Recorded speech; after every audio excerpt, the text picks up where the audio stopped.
we're back with another episode of Mineral Coaches, and today I'm working with a whole team. Actually, it's the first time I'm working with a whole team. Mostly we've only done POV reviews, but for this one, we're gonna make an exception. Work with an entire team.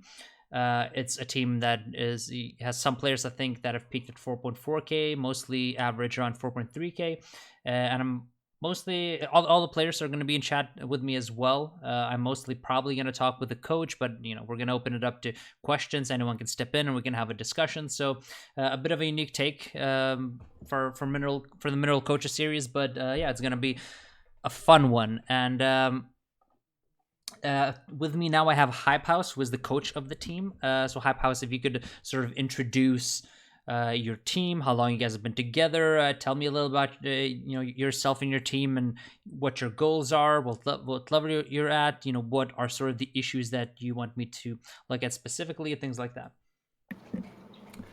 Sure. So team is Six Guns. I started the team about 4 or 5 months ago. I got into coaching. I used to work for a company called Connected Camps, actually with Curry Shot. And once the Overwatch season ended, I decided to put the team together myself. So we've been with this six for probably like a solid month now, but we have been trialing for I'd say 5 months. So we've been playing together. We're familiar with each other at this point. As far as our goals go, we're trying to break into that tier 3 scene. We're sitting around that tier 3.5 right now. Pretty standard stuff. Just looking to break through the cusp. Mm-hmm. So. And what's standing between you and breaking through the cusp? What are sort of the major issues? What are the things that you guys have trouble with? I think we have the classic tier 3 filter of just maintaining consistency with player psychology. I think is a really big one. Finding a really consistent roster, making sure that people are healthy and ready for the longevity of everything. I think that has been the biggest issue. As far as the more meta related issues, I think that we've been doing pretty good. I think that we've had a steady advancement as far as studying goats. I think we're a really, really good goats team, but we have trouble switching off onto DPS comps. Our players are all really mechanically skilled, so it works out. But I think that there's no conduciveness, or there's no synergy at the level that our goats takes place at. So for example, when we're playing goats, everyone's kind of conscious if somebody messes up a cooldown or something like that, it's reflected in the entire team's play. But with DPS, if we have a Widowmaker and someone across the map uses a cooldown, there's nothing that's going to change what the Widowmaker is about to do. There's no synergy. We have a hard time placing each other in proximity to help each other out and that sort of thing. So we get very distracted. So I think that's one of our big issues going forward, is just studying how to be a more cohesive unit in a lot more comps. Mm-hmm. Yeah, I mean, that's always going to be hard, not only because you guys have only been together for 1 month, but also because no one's really played any other meta than goats in a competitive environment for a very, very long time. So you have to kind of relearn the ropes, so to speak, in that regard. And you have to change your thought process. But, obviously, while it's just on this patch, you can still get away with mostly playing goats. So, yeah. So, anyway, we'll see. We'll head into this review and we'll see what happens. Okay. Let me turn on the comms. Goats. Is it regular? Oh, no health bars. Regular goats? Yep. Yeah. Okay. Zen's low. No, come right side here. Look, there's always in a weird angle. Do we Discord? Focus on Ryan Shield now. Can we focus on Ryan Shield? Yeah. Ooh. They have no bubbles. Get ready. Bubble me in 3, 2. Oh, 1. No. Murder. Break. Switch. Break. Break. One charging. Break step still. Killer. Finisher. Toasted Marshmallow, thanks for the follow. So what do you guys think about that fight? They are really split, is what I think. First of all, The enemies? the enemy teams, yeah, the red team. Do you like how your team plays this? I mean, we kind of called Celia split at first, but we couldn't kill her as fast. So I'm not sure who should we be targeting actually, because they all kind of split. Mm-hmm. And that's good. Um, That means that they're doing something right because you're not sure what to do. You go into this fight and you're like, what do we do? That means they've done something right. You know, they're taking all the angles and they're taking all the control. So you guys came into this. This is a neutral fight. This is the first fight scenario. But look at the map. What part of the map they're controlling, and what you guys are controlling. This is what they're controlling. This is what you're controlling, right? And as soon as the Diva moves here, like they just have all the map control, and which means if you push here, these guys can flank you. If you push this side, these guys can flank you, right? Like you've just for free without contesting anyone. You've given up white. You're giving up this. You're giving up everything, right? Yeah, definitely. And if your team was a little bit better, you guys should lose this fight 100% of the team. 100% of the time. If you look at their biggest error, they bubble here. If they're on the same page, and then Reinhardt moves in to hold this corner and gets the bubble, he can swing on like 5 of you. You guys will probably lose like 600 or 700 HP. He's gonna get maybe 70% shatter off of that, and might even get a kill, right? If he just moves up, because you guys are all playing so close to each other. You're moving in here. Now the Zarya makes this move. So if she didn't waste her bubble when the Reinhardt wasn't ready for it, you guys almost certainly lose this fight because she moves in on the flank a little bit. He swings on 6 of you. Lucio probably boops you in further, like your squishies, and you just kind of lose the fight because you've already lost map control without even contesting for it. All right, so you get the way I see this fight is you get bailed out by them completely wasting this bubble, and they get nothing with it. Yeah, go on. Would you say that the solution to this, or the best thing to do now that we are in this situation, would it be to aggress and take a faster fight rather than a slower one, or would it be to change our pathing and go back and wrap around up into high ground where Zarya is right now? So ideally you don't get into this situation at all because this is very avoidable since they can go wherever you can go as well. Like it's you start on even ground. But yeah, like I said, if you end up in a situation when the opponents have taken, like if they take like this position and this position and this position, they have a terrific crossfire, and if you just play slow, you lose automatically because they can shoot behind your shield and you can't shoot behind theirs, right? Like just from a logical standpoint, that's how it's going to work out, correct? Mm-hmm. So the only way to neutralize this type of a crossfire setup is to push one of these targets off hard, right? Like if there's a diva here, but you guys push this way, then that position is neutralized, right? But on the other hand, if you guys are here and you push the Reinhardt because you've given up these positions, the Reinhardt can step backwards and their angle improves even further, and you just lose the fight harder, which is why you don't want to get into this situation at all when you're giving up both the off angles, because now you've given them the opportunity for their Reinhardt to back off, and they can just leverage these positions. So in general, it's not terrible that you guys push this way and you kind of push the diva away from here, because then you neutralize the off angle. Like then the Zarya angle isn't as powerful because you guys are here and you've pushed this off.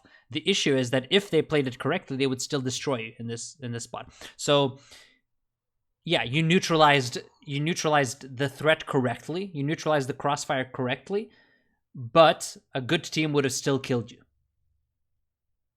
Right? Because they would have still punished you. This guy would have still wrapped around. They would have still had more control because their Lucio was still here. So their Lucio could ride up here, and as they're trading, boop in the Zen maybe and get a kill like that, right? Yep.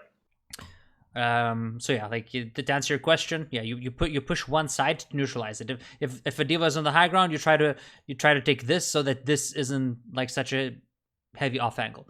But ideally, you want to avoid the situation altogether because you see, immediately as the fight starts, she immediately goes to take an off angle. Zarya immediately goes to take an off angle. And it's something you guys could do too. Right? Because you also waste a target bubble before the initial trade, so so you're a little limited in how much how hard you can engage. Like your diva isn't really doing anything here. Like their diva took that angle. How about your diva just flies up here, right? Mm-hmm. Yep. Imagine that. Then yeah, go on. Sorry. I was going to say, is this positioning right here? Is this a symptom of us holding too much shield coming down that pathway? Because they took this. I mean, it looks like we were fighting for the center just as they were, but they get there drastically faster. So I'm assuming that we might be relying too much on shield to go through this.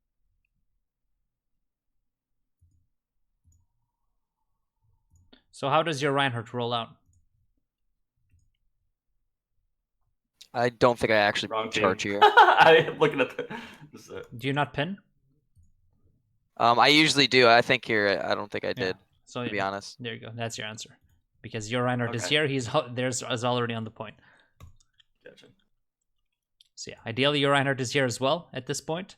Your diva can probably fly up here, and then all of you guys can take a lot more space. Right? Because you want there to be space. You want to have space to work with where you can still push as a team. Like you're not split enough where we can't push as a team. You're isolating teammates, but you also don't want to be clumped up to the point where if they initiate a trade, that he's gonna swing on more people than your Reinhardt. Mm-hmm. And if your Reinhardt is here, then you have so much more room to space out here. Then you're like you have your shield here. Your Brig is probably around here. Your Zarya can either take an angle here or here, and then your diva is here, so she can't get hit, and your supports are sort of here. And then that's like a good way to space out. And then they have to deal with your diva, right? Like if your diva is here, your Reinhardt is here, your Zarya pushes their diva, maybe their diva falls back, your diva has a little more cover, so like it's harder to shoot her. And if she pulls Discord, like you can push them this way, and then your diva can push them this way if you get an HP advantage, right? Like then you surround them and you can smother them. But because you don't have an initial off angle, and they do, you kind of get yourselves in this bit of a pickle. Mm-hmm. Does that make sense? Does anyone have questions? Yeah, definitely. No, that makes sense. At this point in time where it's frozen, if we had, so you're saying that, is there any reason that we would have turned around and pathed up here? Or is this fine? It's just that the best way to handle this was to put our diva up on the high ground and start wedging our way in and getting their angles dealt with and getting some angles of our own.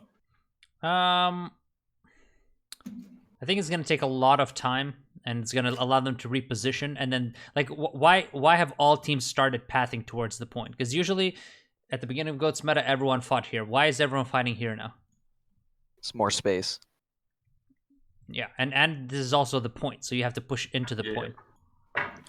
And there's a lot of cover here as well. So if you're controlling this, again, you can take some nice angles here.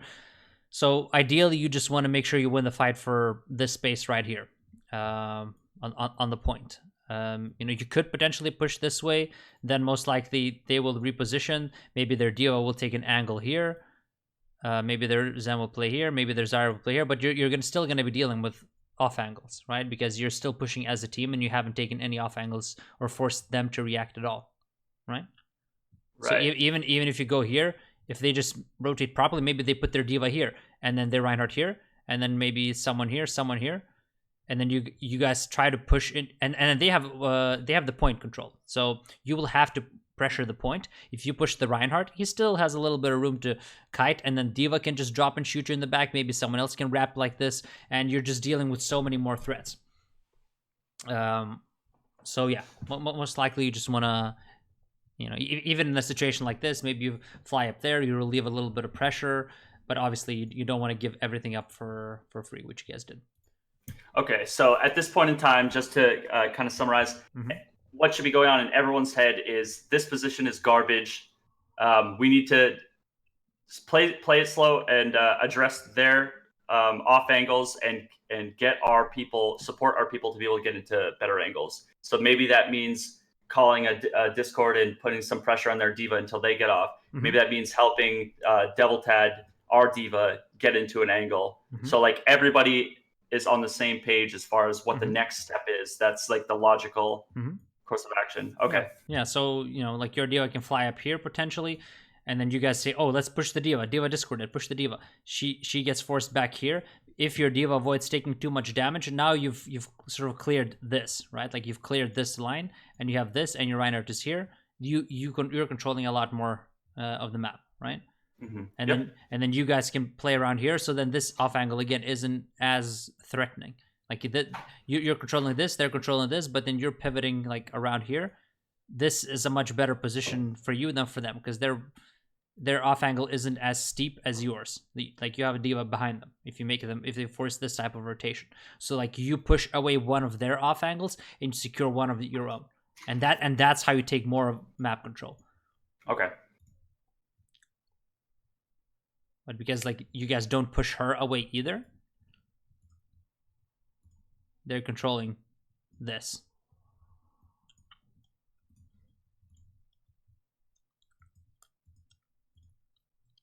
And again, like their diva could just be hiding here. Their Reinhardt could either be holding here or he could be looking to swing on you guys here.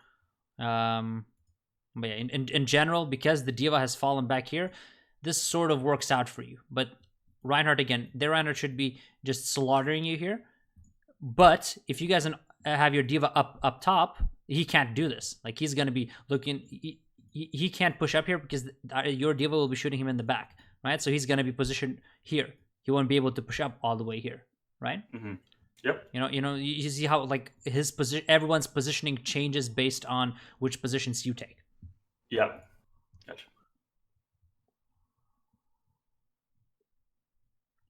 Oh, one in no. But you get lucky, your Reinhardt snipes their Zen, so. And again, and now you guys are pushing, so like these off angles are useless. So again, like you said, you guys neutralize that pretty well because these guys are completely out of the fight. Even if you don't snipe him, when they make that bubbling mistake. They have no bubbles. Get ready, bubble me. So great, I think that's your main tank, right? Yep. Yeah. Very good. You notice they don't have bubbles. This is perfect time to all in. Oh, one in no. Yeah. Like now these guys are useless. And their Reinhardt is like, well, whatever.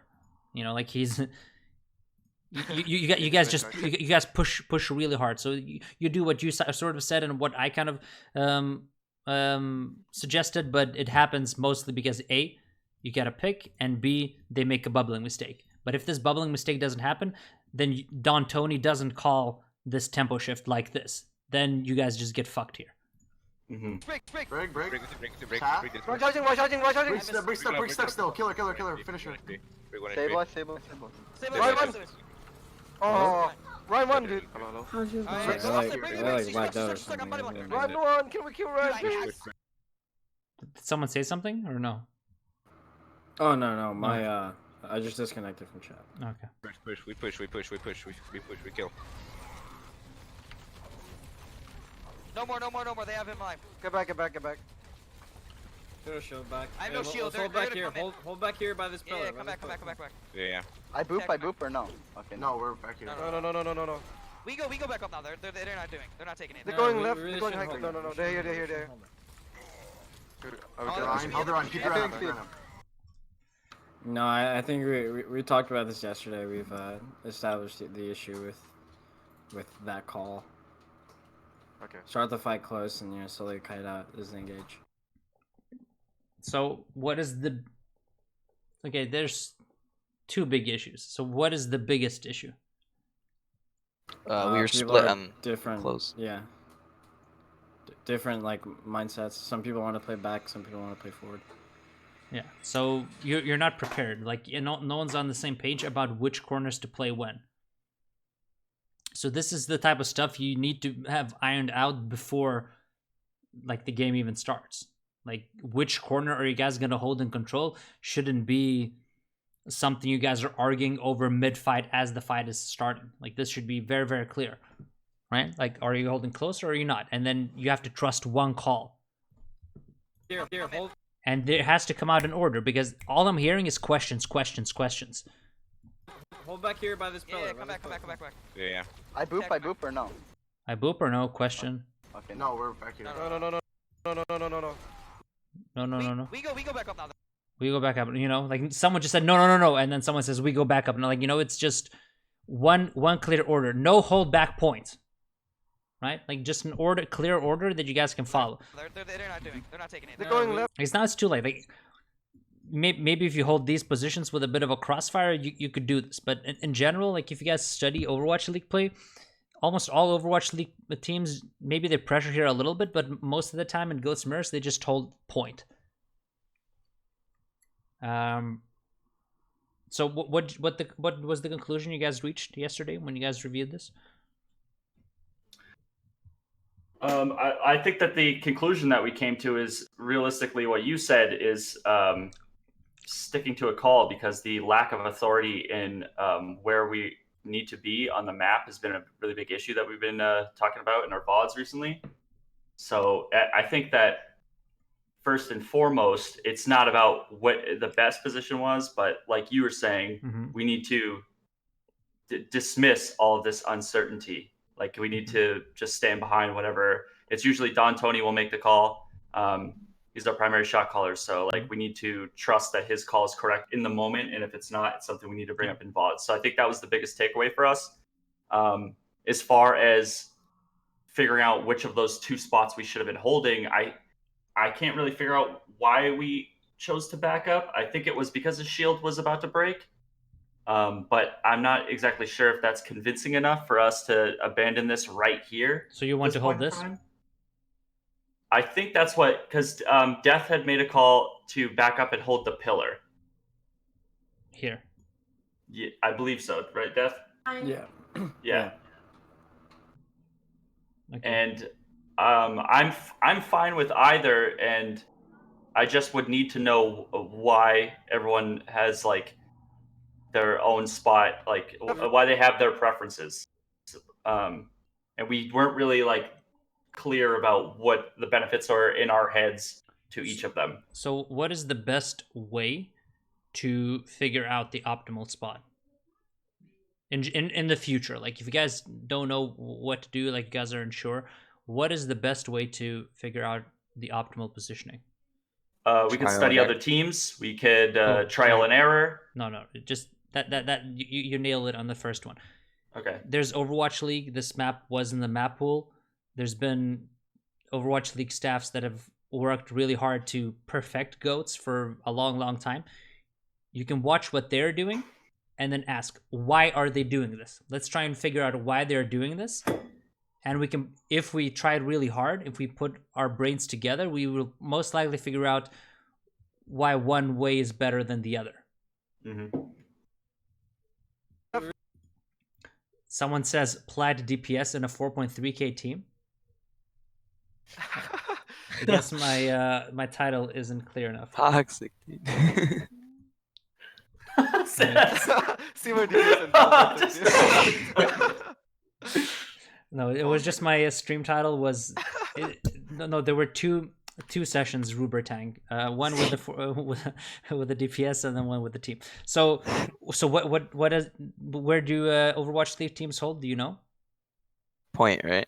Yeah. Well, don't they start up by holding like forward, but like they slowly kite back so they can like juice as much out? Yeah, usually like they might soft hold there to spam to farm a little bit of ult charge, but then where the corner that they actually hard hold is the point.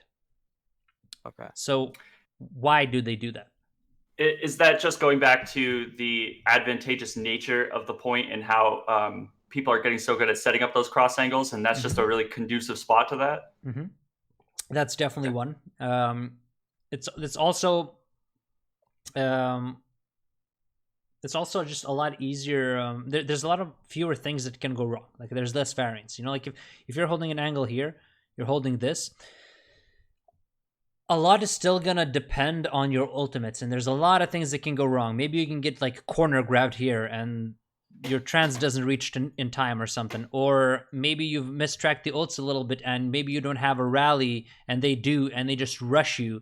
But then how do you really, like if your diva is holding this, and your Reinhardt is holding this, and they rally out, and if you don't have a rally to match it, and you want to kite like this, then maybe you're... Whoa, what's going on? Someone just skipped? Did someone just skip a lot? I think that was me. I pressed a button. Okay. It doesn't work sometimes.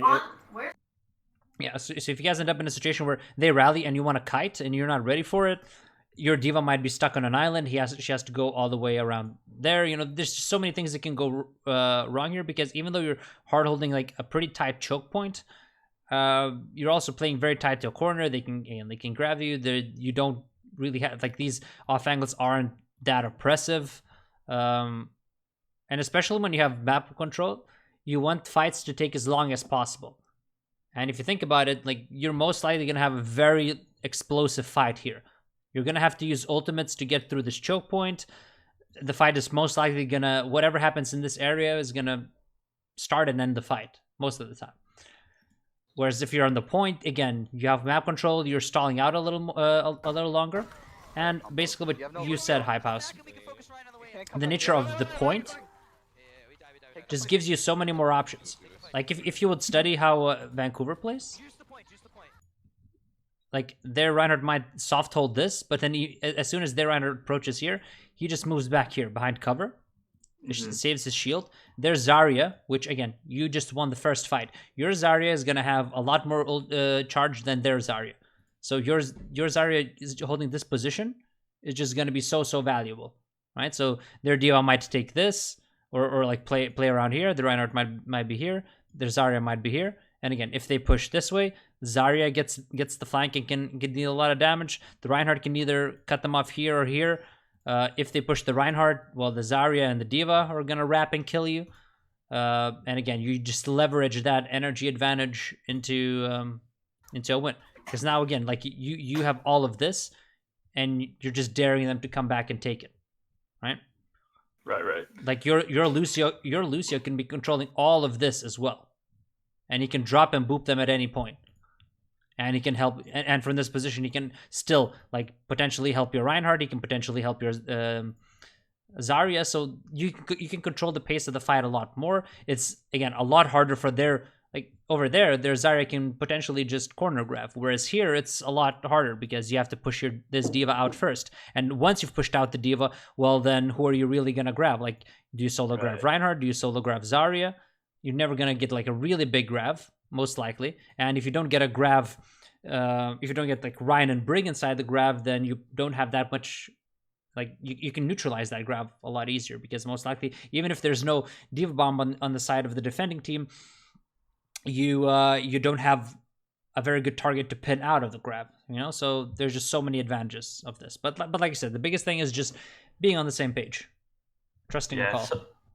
So and part of how I'm thinking about this is, like, the amount of space we have is very advantageous to us, because them coming back into this, like, we should ideally win a neutral fight with we have bubble or we have our Zarya charged up from last round, and we're lobbing shots into them as they're walking down that hall. So by the time they get here, again, for them to get off a grab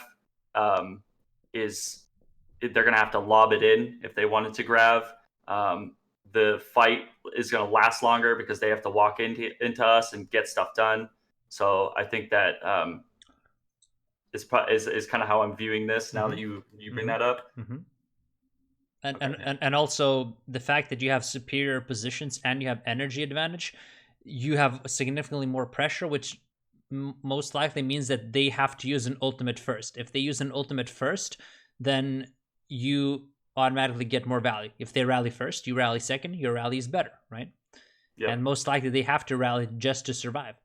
And then by that point you can make the judgment. Do we just immediately rally to match and just go all in because we've already gotten a big enough health advantage? And you can make a lot of reads from that point onwards.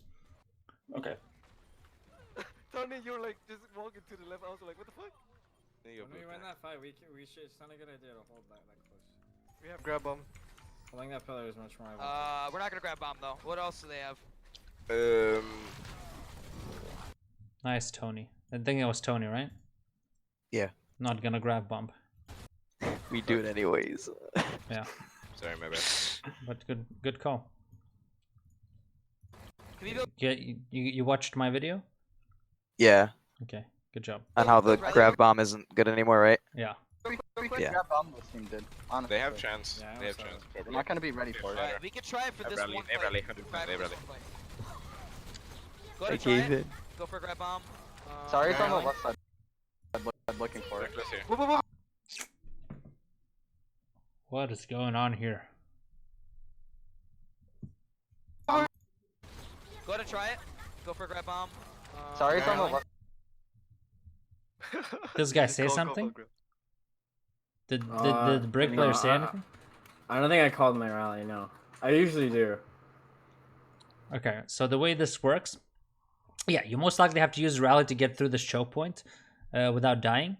But this is how it works, guys. I'm gonna rally. Let's push. Let's rally push. Okay.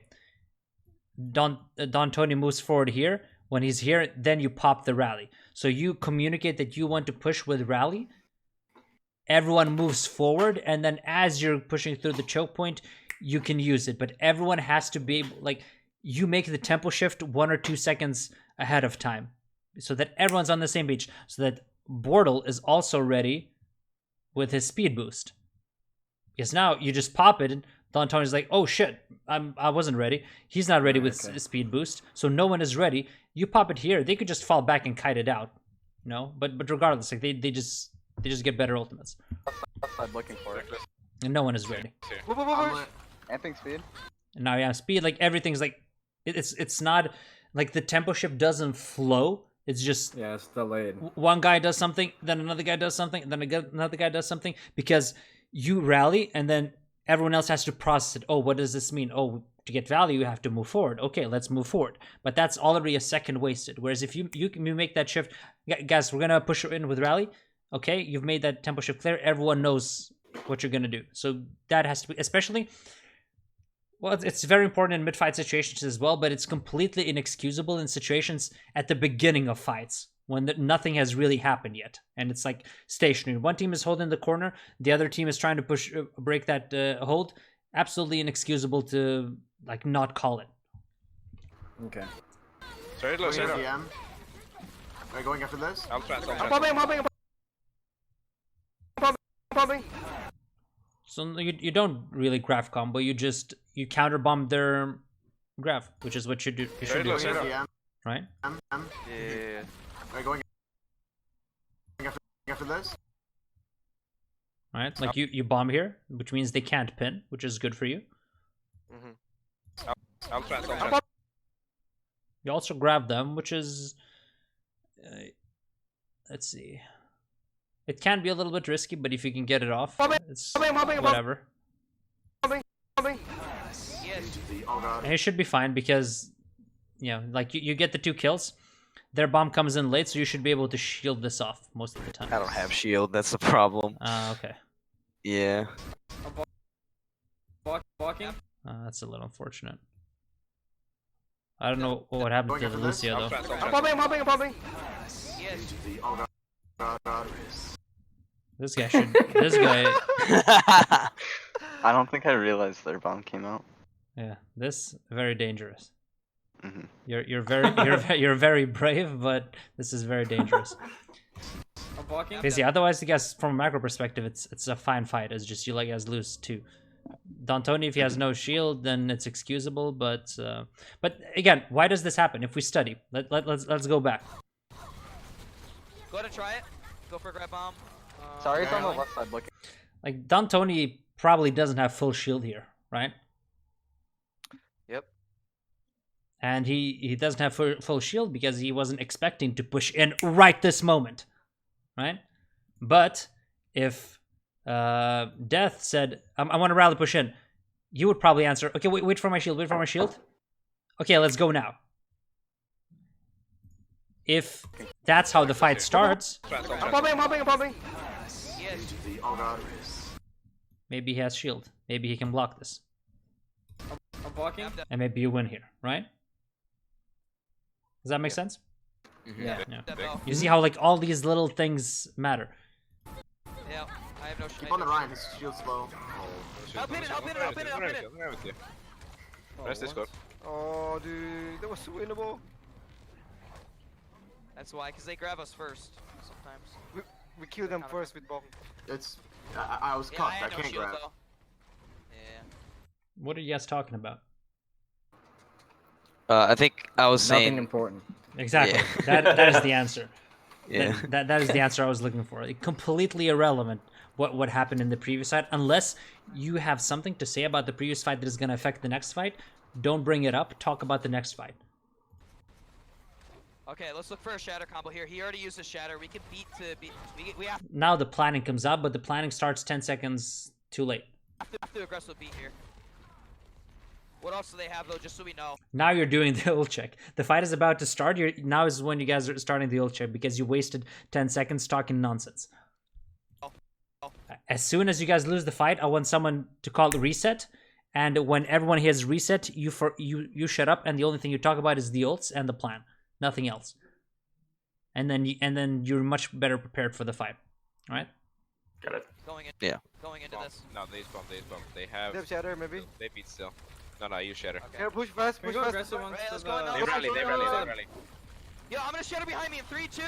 Freak on, freak down. Flew right by me. So you keep doing this. I'm gonna shatter in 3. Why are you doing this?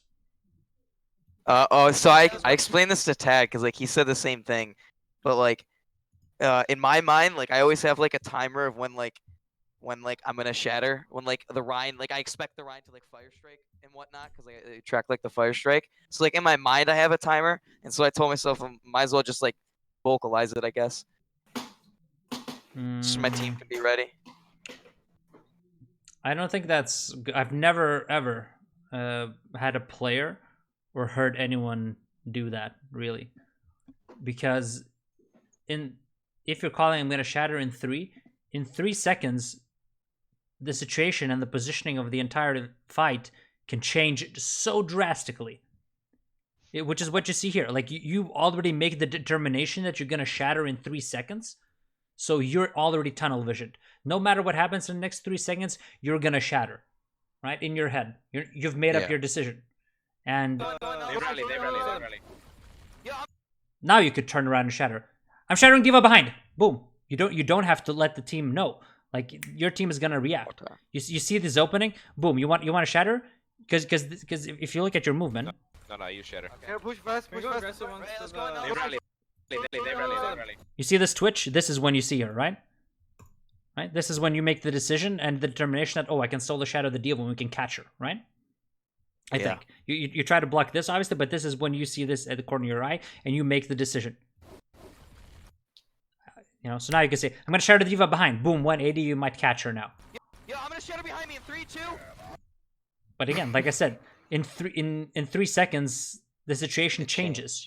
Like, if you guys are pushing forward, especially since you see their backline moving forward, like I said, you remember what I said? Like, if you're holding this and the diva's holding here, it's a little awkward if the front line gets pushed because, like, diva has to go that way or she has to retreat some other way. So if these guys are falling back, the diva's not going to stay here. She's either going to go this way or this way or this way. So you going for a blind 180 shatter that you've thought about 3 seconds ahead of time, it's just never going to work. And you could make that read just based off of how the front line is moving. But yeah, like in general, I think it's just a good way.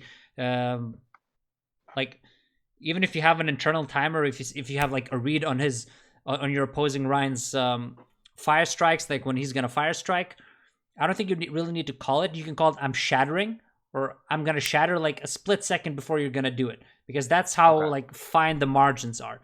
And then as soon as you shatter, you call the target that you want to focus. That's the biggest responsibility. That's something that like even Reiners define really good shatters that are really bad at is calling the initial target to focus. So like you shatter, maybe like 3 people are on the ground, 2 people shoot this guy, 2 people shoot that guy, 2 people shoot that guy. The beat comes out and he saves all of them. Whereas if you just burst one of them, you can kill them and the beat is a waste, right? So that's what I think you should focus on. Like you shatter and then what's the target, not these predetermined shatters. At least that would be my advice. Okay. Freak on, freak down. Why? On the Rhine. Bring it Right, down. right. On half? Where's Rhine? One, nice. Hold shield. So even now, like On the Rhine. Bring it down. Right. you guys are pushing. You guys have a kill. Like what could you do? What could what could your diva do? Take a off angle. You could probably possibly even on the middle. Could do Or that. she, yeah. Yeah. Because they're already kiting back, but your diva stops here and she just shoots shield. Where's Ryan? Where's Ryan? 1-9. And you do kill the Ryan, so shield, hold- whatever. But if he was there and the Reinhardt shield was healthier, they have to deal with the diva. You guys get more space to push in. So again, good habit to get into. Sorry, I can die. Don't. Sorry, guys. Sorry, guys. You know, like they're much better at like spacing out in general. Like this fight is unwinnable, so it's whatever. But still. Lucio's half on the right. Lucio. No! Oh! The push. got your revenge. on the I left got your there. revenge. I'm Diva Tat, the What Diva else do they player. have? They're live graphs. They're live Should I graphs by push now. alone or I can should bomb I grab, bring I my can bomb grab, I Lucian can with me? bomb Because grab. there's there. Wait, So, are you yeah, talking? I can't hear. When you guys Roll. want to talk, can you say stop? Because I'm listening to the comms and then I hear someone's voice and then I think that it's the comms in game. All right. So if you want to talk, just say stop and then I'll pause. Or actually pause yourself. All of you can pause the video. So if there's something you want to say, just pause the video and then talk. So can you take that again? Whoever was talking. Yeah. Sorry. So what I was saying that I'm Diva Tat, Diva player. Mhm. So I'm going to the left. Should I bring my Lucio with me? Because they're not just Diva but also Celia on the left that I'm pushing. When? When we are pushing the Reinhardt. If I go to the left. Oh, I you will mean in see- this situation where I said you could potentially do this? Yeah. Let me rewind back a little bit. Mhm. When we were pushing Mhm. the Reinhardt, Mhm. both the Diva and Sadia is over there by the time if I walk to the left. Mhm. So should I bring my Lucio or should I go by myself to the left there? I mean, on the Ryan. the thing is, they shouldn't be there because like you play really passively. You know, like you guys just beat it. Why? You guys get the kill, On the Ryan. but like you just took a step forward, right? This is the only reason you don't end up in that position before them. You know, like look at your movement. Big one, big down. Why? On the Ryan. You step backwards, you hold it a little bit. You're the last guy up. You know, like you're pretty much the last guy to move up. And then I think you cut your shift short. I think if you had the full shift duration, you might have been on the mini now, potentially, right? Yeah. So you shouldn't really need Lucio. Your Reinhardt needs Lucio to keep pressuring forward in this situation. And it's not necessarily like, you know, you don't have, like, you win this fight anyway. You don't have to always do that, but it's a good thing to keep in mind that sometimes you can push that. And obviously, like, if their Zarya is already there, then you can't push her away. Then you can't take that space. You have to take the other angle, you know? So don't get stuck in that mindset. I always have to go there.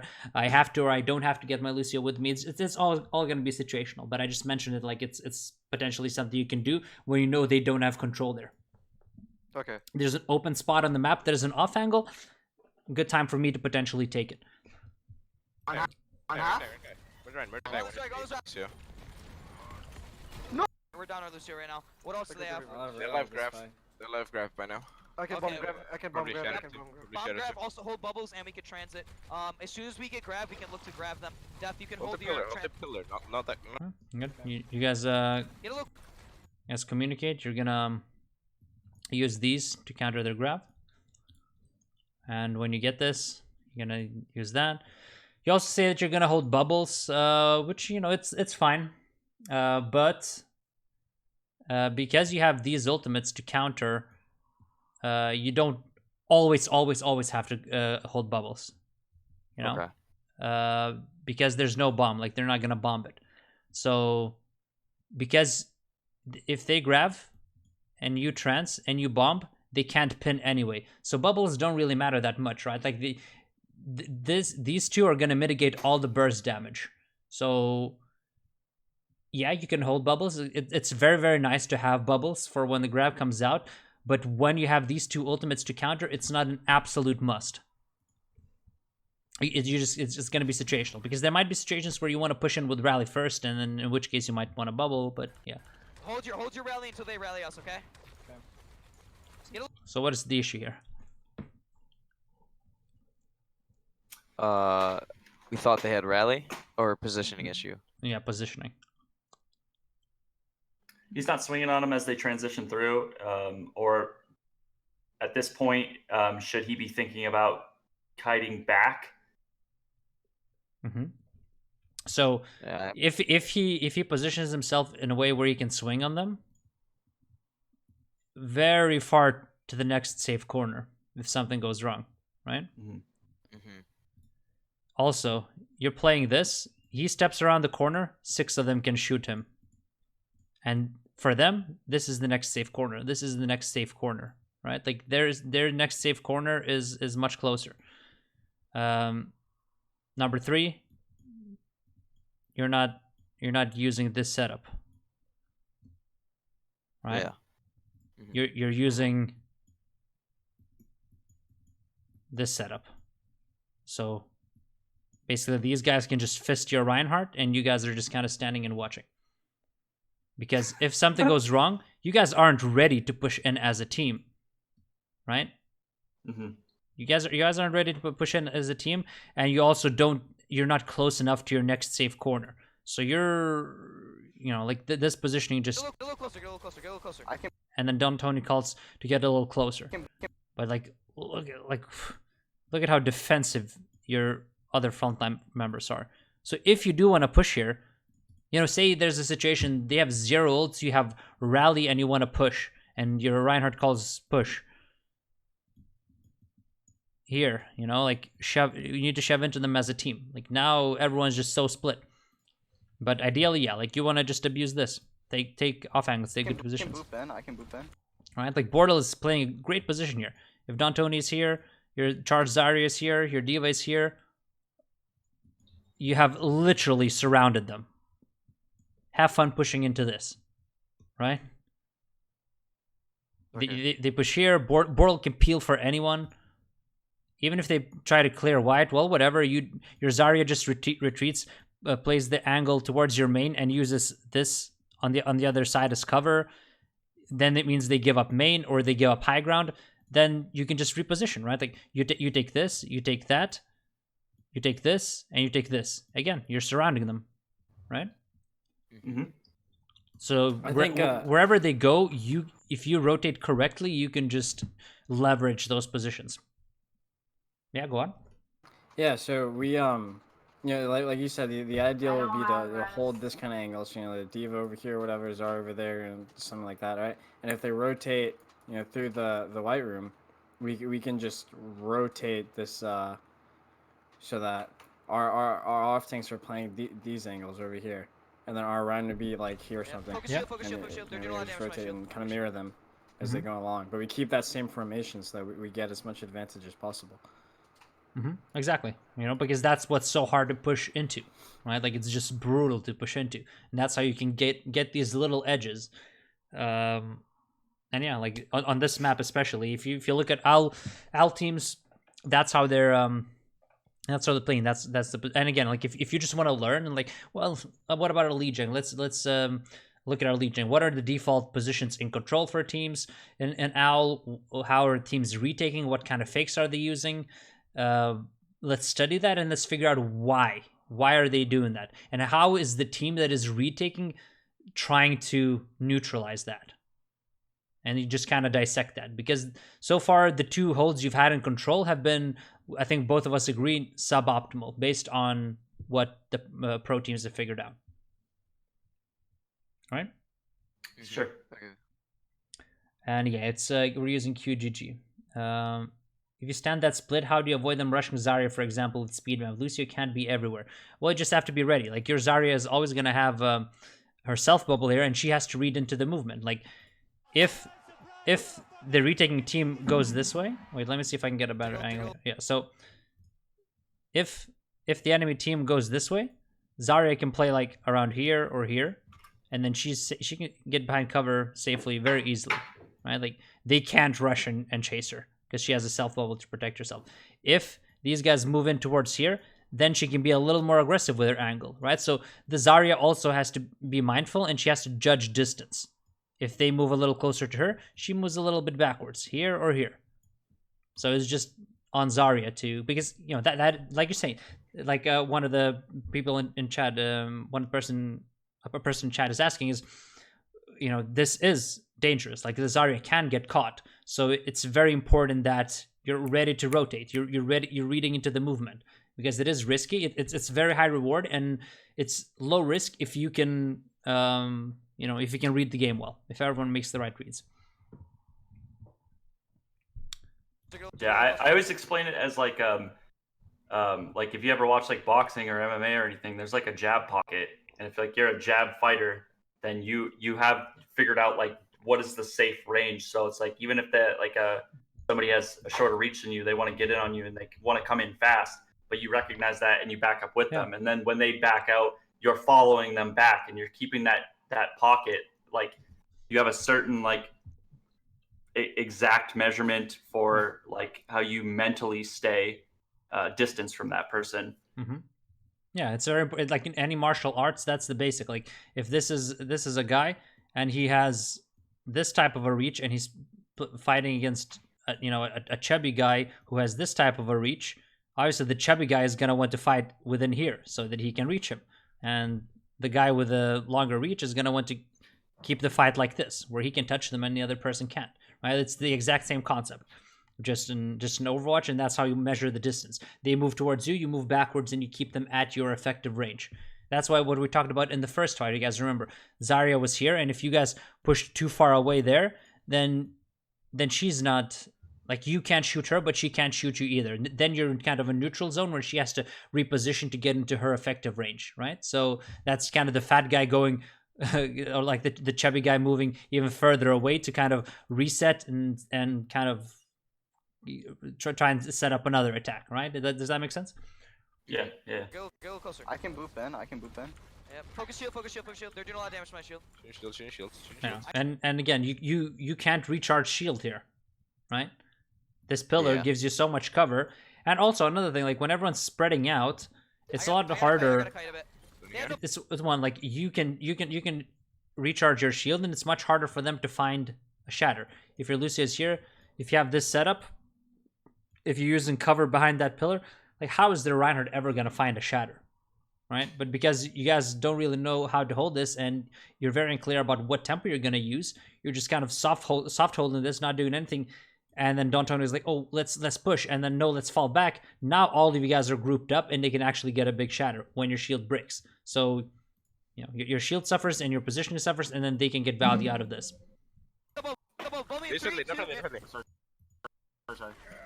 Boom. You know, and you guys had all the control, energy advantage, and now Shadow. now you guys get a little lucky. Grab. I don't see health bars. Shadow.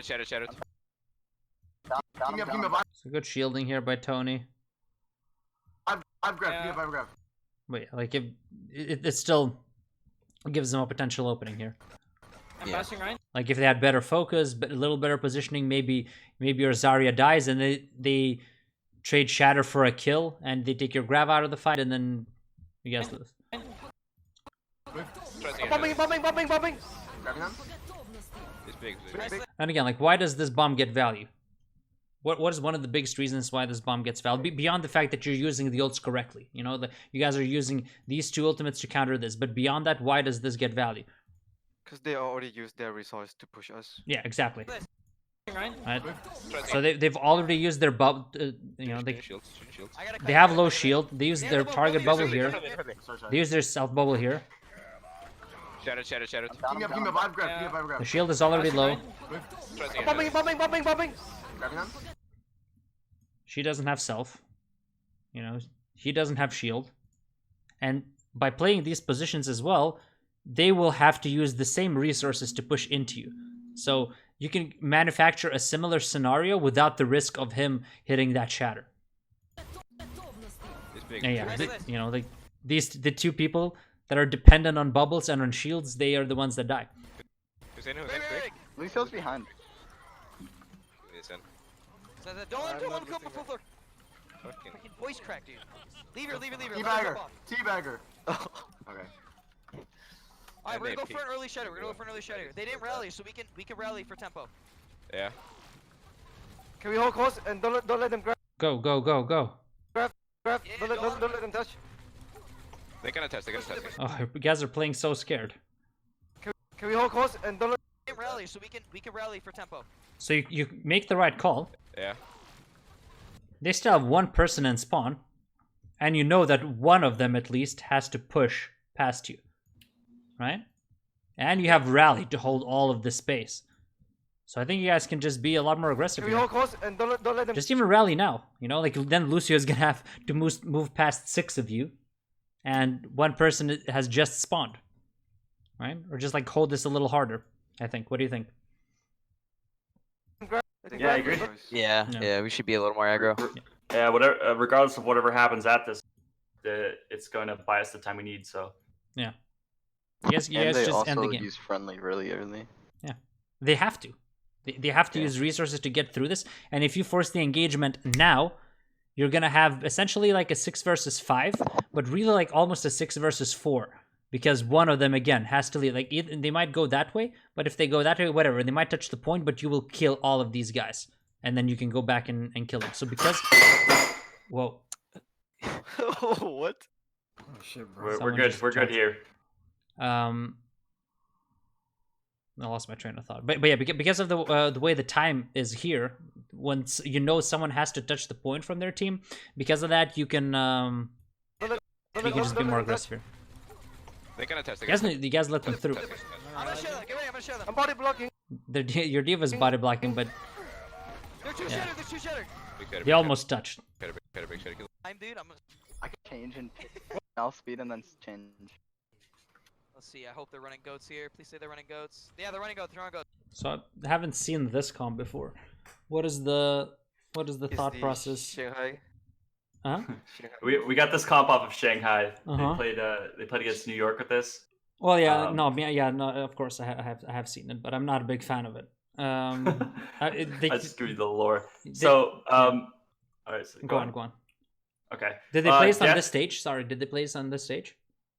They played it on Busan, and then they might have played it on maybe Oasis. one other map that night. Or was it? But Yeah, Oasis. They played on Oasis. Okay, so go on. Give me the rundown. well, Death is he's a really good Pharah player. Like he's an amazing Pharah player. He's not historically a Brig player. So Um, he's so- your ding. So yeah, exactly. So Yeah. we wanted to flex him on it because we like to have this like pocket comp that is not only like interesting and defines us, but it's also very hard for people to deal with immediately. Like we've been playing it a lot, and people have a hard time rotating through comps to deal with it. At which point we recognize that like if they switch Protect the McCree or something, we immediately switch up and then just get the advantage on them. So we just take advantage of that like period of time where they have to adjust to it really quickly. Outside of that, we just try to have our core stay in, like I said, in that jab range earlier, and just have Death keep the pressure on their team as far as just poke damage is getting as much splash. And it's not necessarily about kills. It's more so that if they have anybody with chunked damage, they're like really hesitant to actually ever speed boost it on us. Like I think that when you look at this comp on paper, people are like, oh yeah, they'll just speed it on your Rhine. But they have such a hard time because if there's people missing HP, that Lucio is always on heal.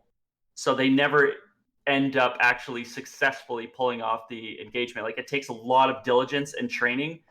And as far as like the teams that we've been scrimming around like the tier 3 level, they don't have that diligence or experience to be able to pull off the speed boost that you would expect them to. So I think Okay. that's Okay, gotcha. what we've been aiming for.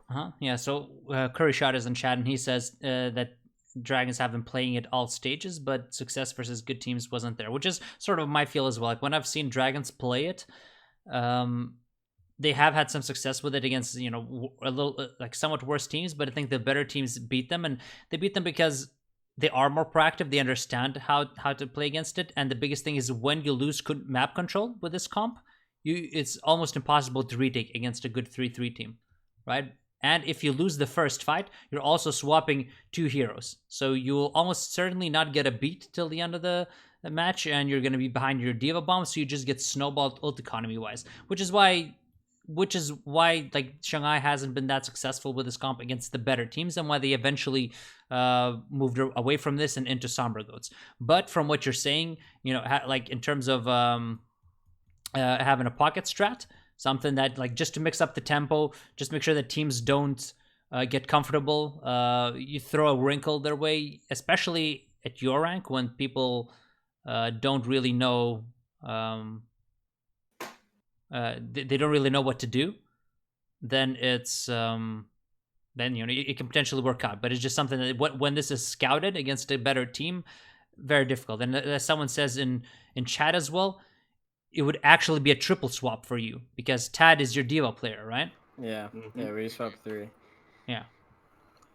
So again, very risky for in that regard because if you guys have to swap, you guys just get killed in the ult economy department. For sure. Giant War, thanks for the follow. Yeah, and we're definitely not delusional about the setbacks to this comp. Like we've talked about them, and I think that we have agreed that they're worth running this comp for us as far as like the success we found on it and how much we enjoy playing it as well. And but we don't overdo it. We definitely know that it's fine. It's fine. Well, we don't have to go too in depth whether it's good. I think we agree that it's not optimal, but you can sometimes make it work. Sort of half of a cheese comp or sort of, but you have to know how to play it as well. That's what mostly we'll focus on. And Curry suggests that we should focus on how they use friendly bubbles. Okay, cool. Beacon, just focus shield. Wait, play slow. They can't. So immediately, like your enemies are making a mistake, right? Yeah. Like if you're the enemy team and you see your comp, what do you need to do? First you got LOS. LOS, get aggressive. Yeah. So W forward. You guys don't want to trade, right? Like you can't trade, so you will run, but you have less mobility, and then also you can just send. They can send while you guys are shooting it with the Pharah, they can send their Diva, give the bubble to the Diva, like the Zarya bubble, and she can fly and just mark your Pharah, which negates the damage on the rest of the team, and then chokes you guys out of the all map control. Right? Yep. Drawn goes. Okay, cool. Beacon, But because they don't really know what they're doing, focus shield. Wait, play slow. You just take point. They can't camp yet anyway. because they bubble the Reinhardt, but the Reinhardt does need bubble because this isn't a conventional 3-3 matchup where you're gonna do frontline trades. You guys will never frontline trade. You guys won't initiate frontline trades really in the neutral when everyone's full HP. There's no ults on the board, so yeah. But from your perspective, you guys played it correctly in terms of that you didn't do anything. You just sat back and you gave them map control and you gave them point, which is, again, with your composition, you will always have to do that, which is also the risky part, because if you poke them down and you always give up the point, you have to get value out of the barrage. You mess up your barrage and you lose that fight, then you're screwed because you're doing the triple swap, right? Mm-hmm. Yep, for sure. We can play this wall here, Tat. Don't go too close. They can speed into you. Call fire strike, please. Oh, sorry. Fire strike. Okay. Go fire strike, feet. Fire strike. The Zarya's left right now. We can post her. Fire strike. 3, 2, 1. Fire strike. So how come you're poking just from here, Death? I think I rotate at some point. Yeah. I spend probably a little bit longer than I usually do poking down through main. Mm-hmm. Yeah. But yeah, because I think this is I much think better. Yeah, no, but also the risk. So that if I do rotate, around the side of the point, They like can over push here, Yeah, they can Yeah. push into the rest of my team. So I need to be careful. I need to make sure that I Yeah. force them back and Yeah. make it so that when I change that tempo really quick, that they're not ready to No. push in. Yeah, once I you're, rotate. you're right. You're right. Like, and now because their Reinhardt is here, now is the perfect time to make that rotation because it's going to be hard for them to cover all of this distance. They've already used up a lot of resources over here, and they've given up a lot of space. So yeah, you're correct because if you push here too early and they're holding here and they understand their win condition, they will push into you, and then two of you will just be out of the fight in dead space. Shake. Yeah, go Real on. quick, something else is that we actually we use the concussion blast to split Rhine.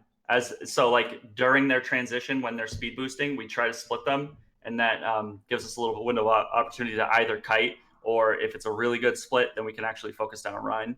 So him being in a position to do that was also represented here because it would be nice to get an off angle, but then we lack that sort of fallback.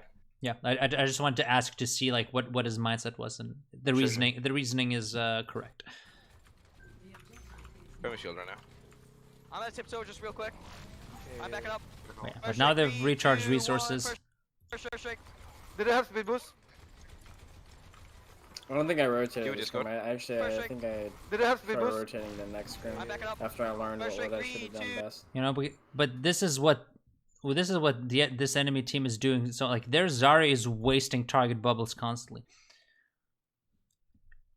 Like this is the biggest thing you saw in the previous stage in what was the previous stage? Control center.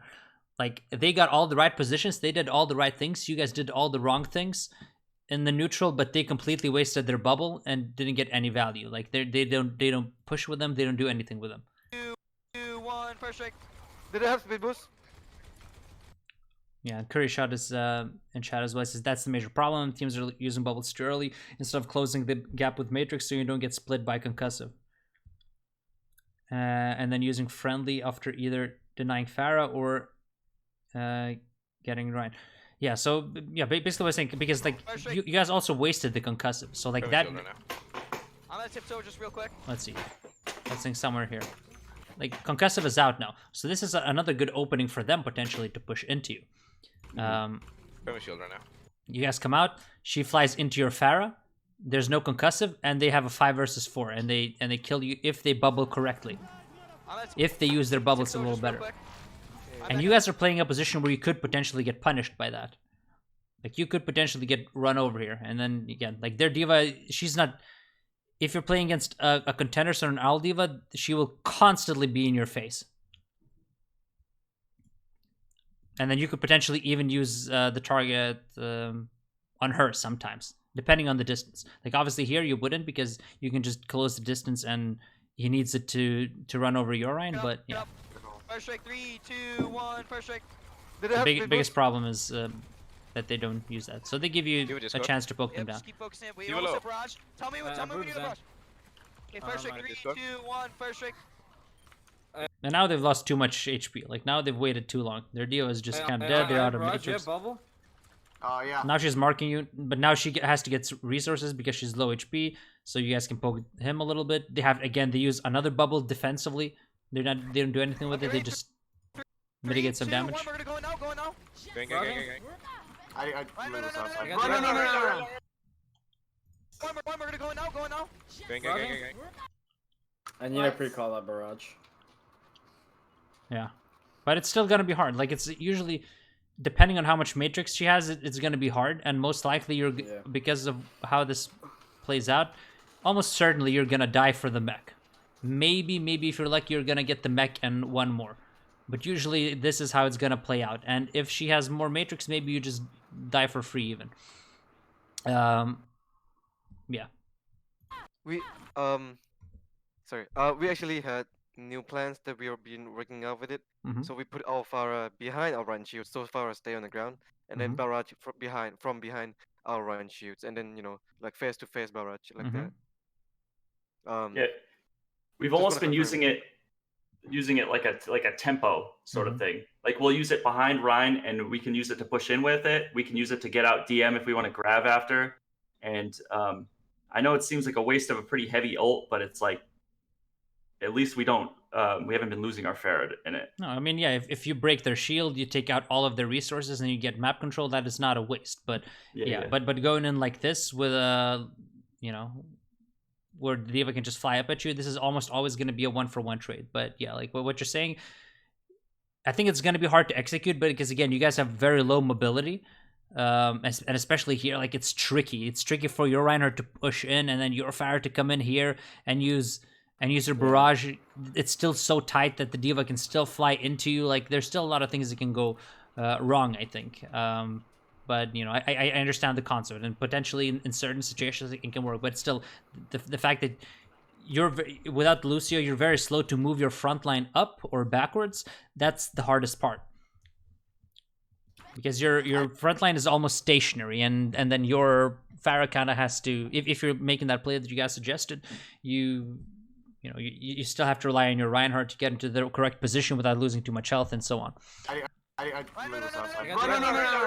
No. Who's res? Break. Sorry. Sorry, 1 HP. Sorry, dead. Even. Woo! That's really good. Oh shit! Holy shit! That scared me. What the fuck? Aggressive. Why would you They're zoom good, with yeah. me? We gotta start doing the shield now. Can you wait for me? Yeah. They pretty much everything except beat, I think. I hear high ground. Yeah, they're high. Okay. Break a shield. They have no bubble right now. Yo, I'm gonna rally when they drop, and then we go in. I get grabbed here. Remember. So this was you calling that devil, right? Yeah. Rally. So I like that you're calling what a death didn't. Like you're calling your intention with your rally before the fight that you want to push out. Like when they drop, I'm going to use it, and then everyone's on the same page. I like that. I don't like the call to use the rally like that with your composition. So Death can learn something from this call, but it's a bad call because why is it a bad call? Because we already have the neutral fight. We don't have speed boost. Uh-huh. They drop, you rally. They're like, okay, speed boost out. Waste of a rally, right? You guys can't really. This is the problem with this composition is most of the time you're gonna use these ults to relieve pressure or to survive. It's very rare you're gonna like. I mean, you can't really use rally proactively because you can't catch them. If you use rally and they think that it's better to disengage, they will always be able to disengage. Unless like maybe Death gets an insane boop or something, but it's not something reliable, right? So what is your win condition in this situation with this hold? Like what are you guys generally gonna do? Well, first of all, because you guys have Pharah, what can you already guess about their potential pathing? They want to head to point as soon as possible. But I mean, which way? They're probably gonna try to go this way. I doubt they're gonna go around. That's kind of suicidal. Mm-hmm. Yeah. So they will never go there. They will go this way, or this way. Yeah, so they have to come through us. Yeah. The main. Yeah. And what are you guys gonna do? We're gonna hold close and try to put as much pressure as possible so that they have to run into us to get to point. No. Does anyone take offense to that? I don't think we would want them to run into us.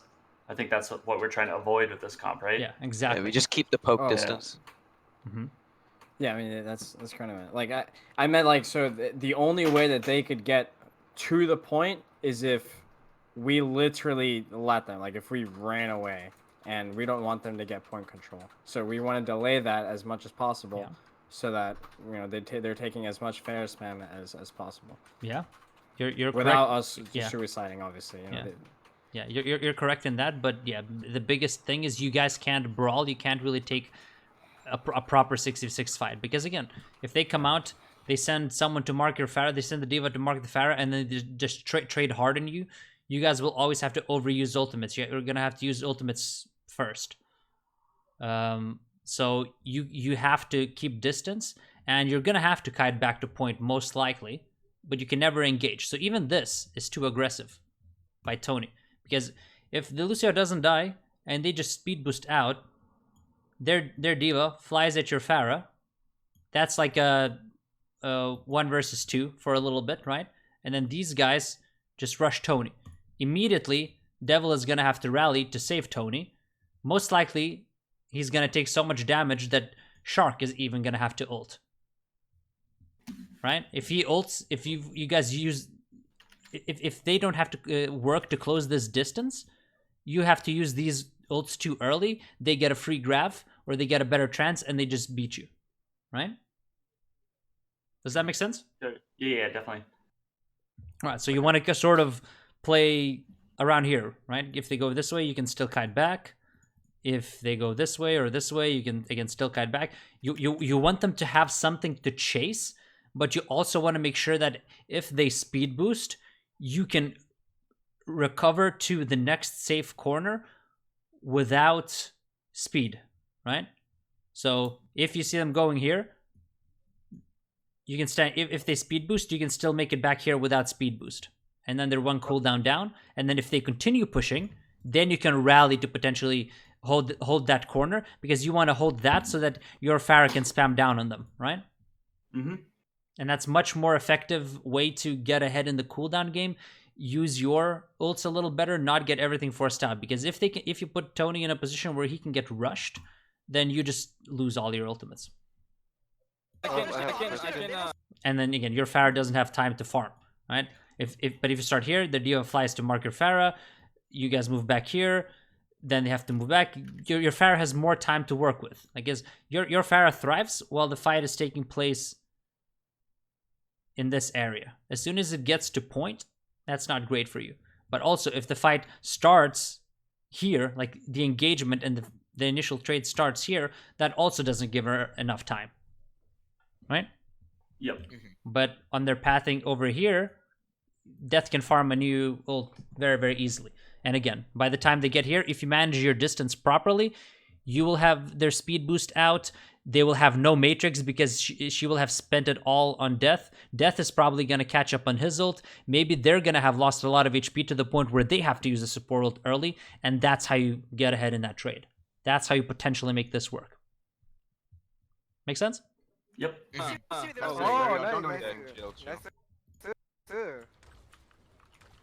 Wait, Ted, did you have a question, you said? Oh, I was gonna ask, should we rotate back through here if they push, or through here? But I just kind of figured out that, you know, we want to hold point. We don't want to give point. Yeah, you just want to die out on point. But you want to keep them here as much as possible. You want to bait them. But you don't want to keep you don't want to keep them here at the expense of a fight starting, because you don't want to fight them. Yeah. You just want Death to carry, or leverage your Pharah to the point where you force out so many cooldowns or get so ahead in the sort of health and the ult economy game that it doesn't matter that you have a slower comp. You exhaust so many resources that they don't have enough resources to push you. That's why you guys win this fight here in the end, right? Like, why do you guys win this fight? It's because this fight has taken so long that they've exhausted all of their resources. They've exhausted their bubbles, their shield is low, they don't have a lot of matrix, they've just used a self bubble, and they've all taken a lot of poke. So they lost the Meg, but the front line is falling apart too, and the Zen is taking too much damage. That's because the fight dragged out for a very, very long time.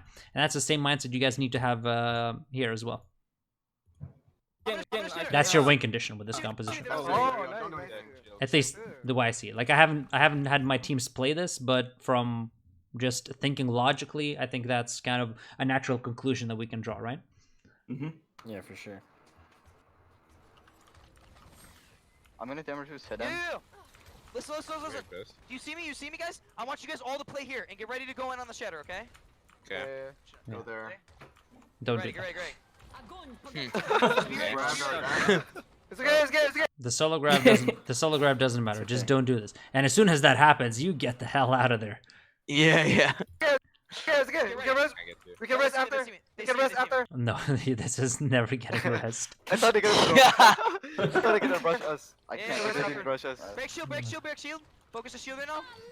Yeah. So now you guys barely make it to this corner, and they took the longest possible pathing because you started this, right?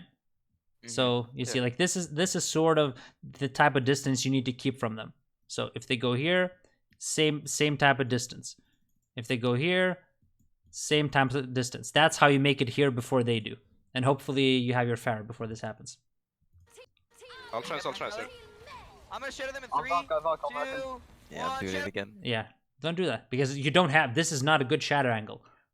And he has full shield. He has no reason to let it down. But you've already made your decision 3 seconds ago. I'm gonna shatter.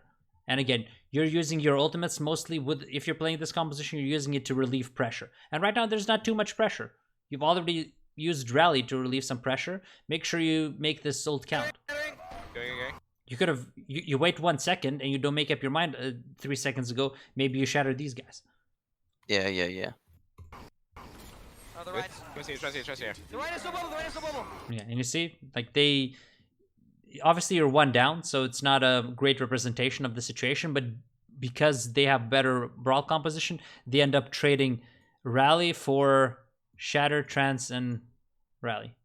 Right, so again, that's why you want to delay the engage because the fight started just a couple of seconds ago, but you're already 2 ults down compared to what they used. I got shatter. I need help. He's gonna charge. Ready? Grab Dropping here. down. Grab. Break, They're all sorry, damages. sorry in it. They're all split. Make sure we win. That was a really good grab. Okay, you guys got a little lucky there. The Zen death comes back right in time. The grab is big, and then Wait, can you res Mercy? Killer. and then the Zen gets stuck. I think on the other side, so no one gets the chance. Yeah. I'm going for a flank shatter again. Okay, come play here. Oh God. Should we just go inside? They also have shadow. We down one. We don't. But that's the thing, and you guys only get that chance because they wasted their grab here. Otherwise, this fight over here would be over a long time ago, right? So if they didn't solo grab death and Tony kept this position in the previous fight, this map would be lost. Yeah. Because you guys didn't. Because Tony and the rest of you were playing these positions rather than this position. Now this I don't mind because you have no win condition. You guys are screwed. This is the only ult you have, so might as well go for it. Okay. Usually I don't like flying chatters, but this is one of those situations when it's okay because there's nothing really you can do. Run down. No. Because you're sort of like you're gonna lose this fight most of the time. You just want to force out ultimates. Another reason you guys. Well, actually, we can touch on that later. Excuse me. Fuck. Help me. Oh no. Alright, so they do retake anyway. She He's said, fine, Yeah. he's very nice guy. You think so? You think so? Sit down, We go almost have first. barrage though, so. we almost have Crash and Rally. I think we can. You like this altitude mineral? Yeah, that's good. So you guys choose to stay on this. Why is this terrible? We don't have ults. No, actually, no. I think we swapped, right? Did I remember we No, swapped? no, we. I Or was think I this called another the time swap. where- They're like, oh, we're close to barrage. Let's stay. Yeah.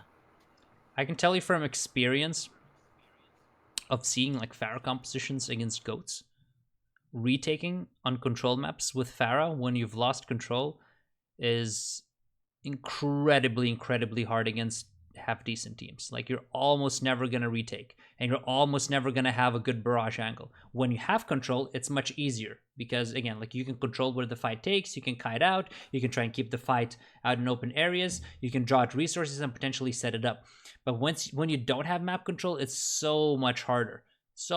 And then if you guys commit to this fight potentially, and you lose this fight, then the next fight is gonna be at like 70%, maybe 75%.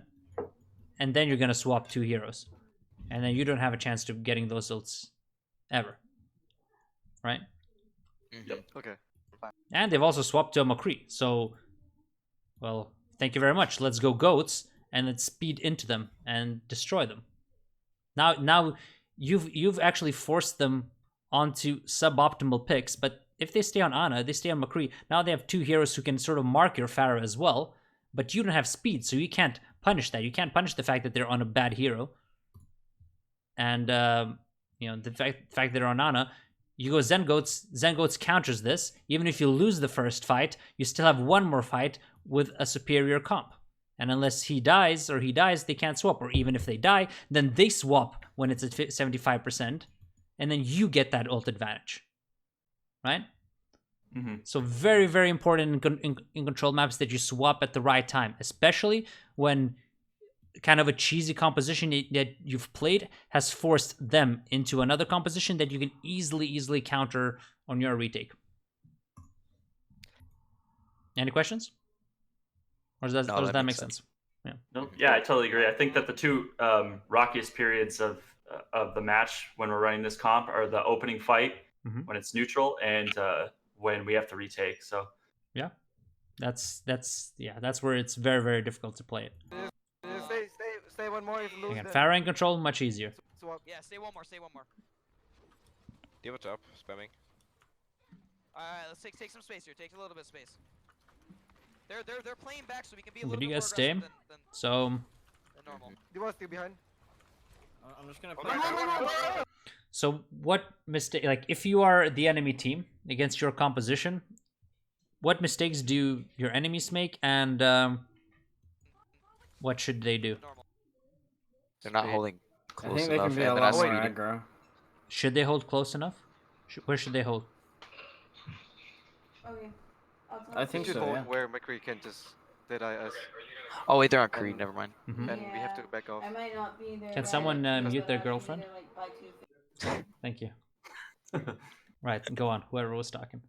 I was they should hold where they could let their McCree deadeye and force us back by time and build all, or they could kill us without McCree dying.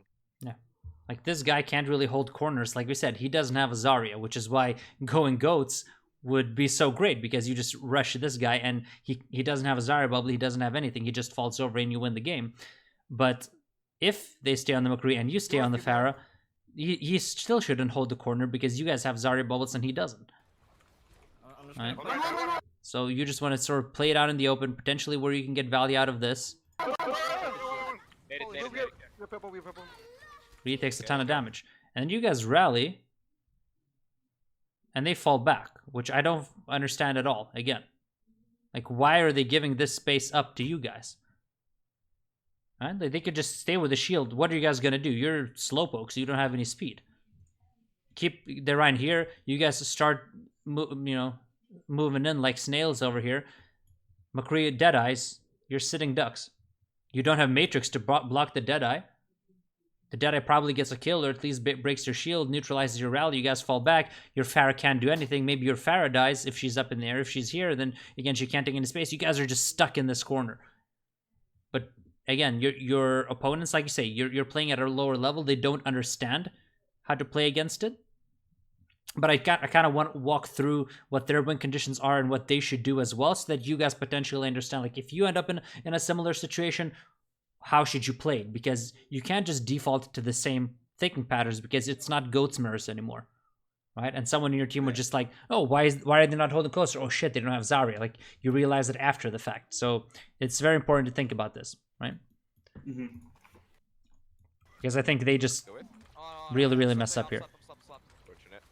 Like, usually if you rally, the other team has to rally to keep the space, or they have to give up space, but that's in goat's mirrors. This is not a goat's mirror. That was really good. Alright, I'm pushing out. Now it's much harder for McCree to do anything, right? Like, he can never get value out of the high noon here, really. It's much harder for him to cover the Pharah, because Pharah can, take these angles. He can peek everywhere. Use one. And the Reiner doesn't have Zarya bubbles, so he's just a shield bot. Fire strike in 3, 2, 1. Fire strike. We're gonna have grab barrage soon. Yeah, get ready. As soon as we have grab, we're gonna go in for this. And they have 5 ults, but they can't use them because they've taken the fight in an area that doesn't favor their composition. Yeah. Okay. Yo, I'm shielding left so you can get that grab. Fire strike in 3, 2, 1. Fire strike. Yeah. Burning shield. The shield as well. Careful. They're They're pushing. nano, but they didn't do anything with the nano. Shield slow. They're using their ults to survive. Fire strike 3, 2, 1. Fire strike. Okay. Okay, I've got here. I'll be looking for it. Okay, I'm pushing in. Going at this DM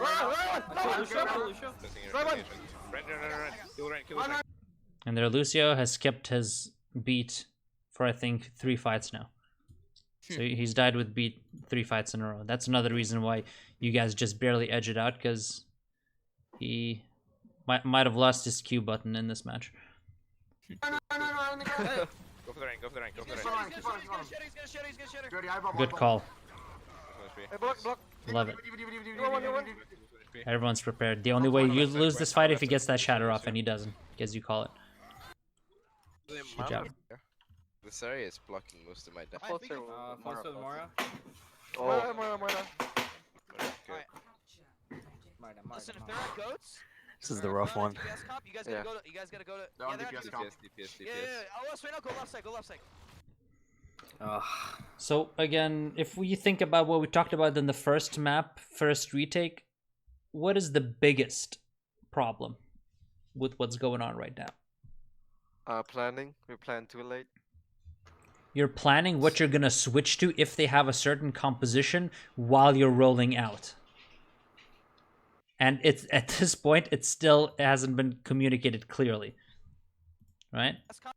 You guys gotta go to. They're on they're at DPS DPS. comp. You guys gonna go? You guys are gonna go? Yeah, they have DPS. So what are we going? Right? It's not been communicated. You guys have. I don't know. Let's see. How do you guys spend the time in spawn? It's sorry, yeah. It's insane. Because it's for me, it's We like talk this about area is anime. blocking most of my death. False with Mora. Moira. If you're scrimming, if you want to be a good team, you don't talk about anime in that downtime. Yeah, no. I don't think we actually do. I was just making No, sure. yeah, I know. But clearly it wasn't a productive discussion Yeah, about yeah, what you guys were going to play against DPS compositions. Yeah. On they're DPS comp. DPS. Yeah. Oh, right now, go left. And you guys, like, as soon as you see that DPS comp, don't go here. So slow to react. Left side. Go left side. Now he calls left side, and you're still doubling forward, and you're not falling back either. Go left side. We're gonna LOS. We're gonna hide right now. Holy shit! How do I get fucking? And this fucks you guys. Healing. Cross it. Oh, hold on. Just playing here. Dad, you Wait, can't wait, take yeah, spam then. You can't take spam. Get small. It's kind of in right now. He's stuck in here. He's actually throwing. He's actually throwing. Low HP. We Don't can't play, take. don't- You're not taking any spam. Can we go in point? Yeah, we have to wait. We don't have. We're down depth. Oh shit. Yeah. I remember. Oh, As soon as death gets booped down, you guys should. A call needs to come out. We're gonna give up first cap. Just regroup. Because your diva should be peeling and escorting. Your diva and your Lucio should be escorting. Because these guys are gonna pressure. The Widow's gonna pressure. It's so hard to get out of spawn now when they have map control. Again, like we said, in control, this is really good. Retaking, it's really bad. But in control, it's really good. So you have to help with escorting. But again, as soon as death falls down, you immediately understand we're gonna have to go up first cap. Unfortunate. Or you take that 5 versus 6, which you probably shouldn't, but that's the only way you're not giving up first cap. Unfortunate. I'm on Sombra here. I'm on Sombra.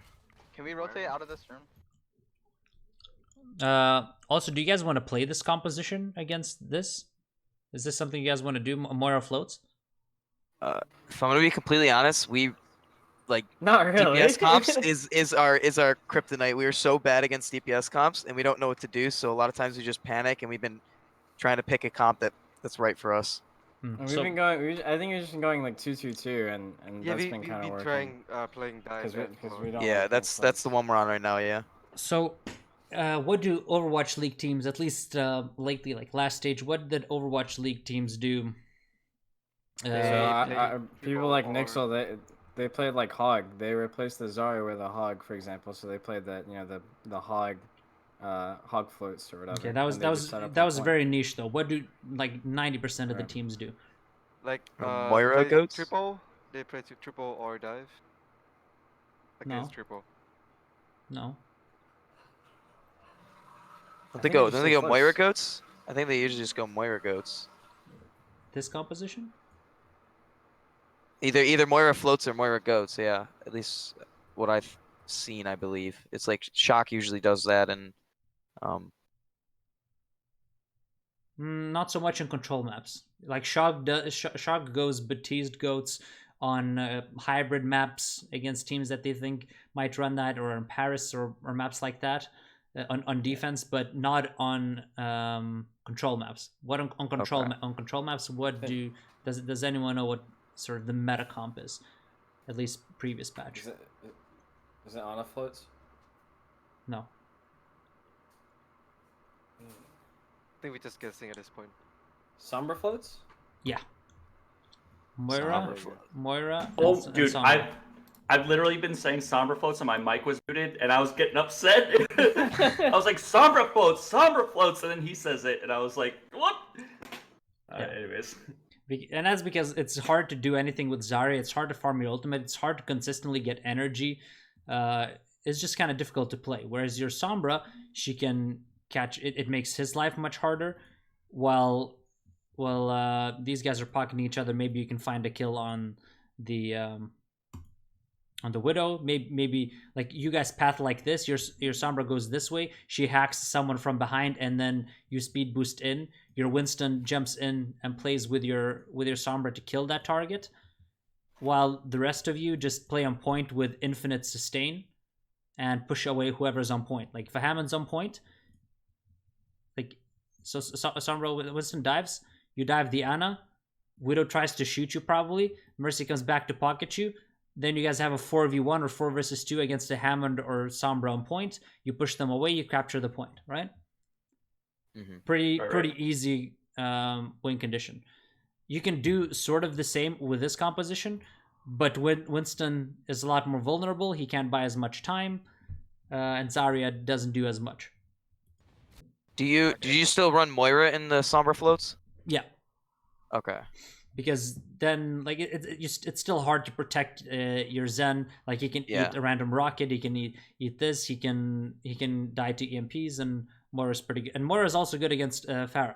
Like, you can just snipe the Pharah with your beam, especially on open maps. Like, if you guys win first fight and they retake with this, you can just beam them down. That's why almost impossible to retake with, because you never get a good barrage angle, and you can just beam them down. Yeah, we have to get out of this room. She's literally hacking our mega right now. Right, you're spawn kill.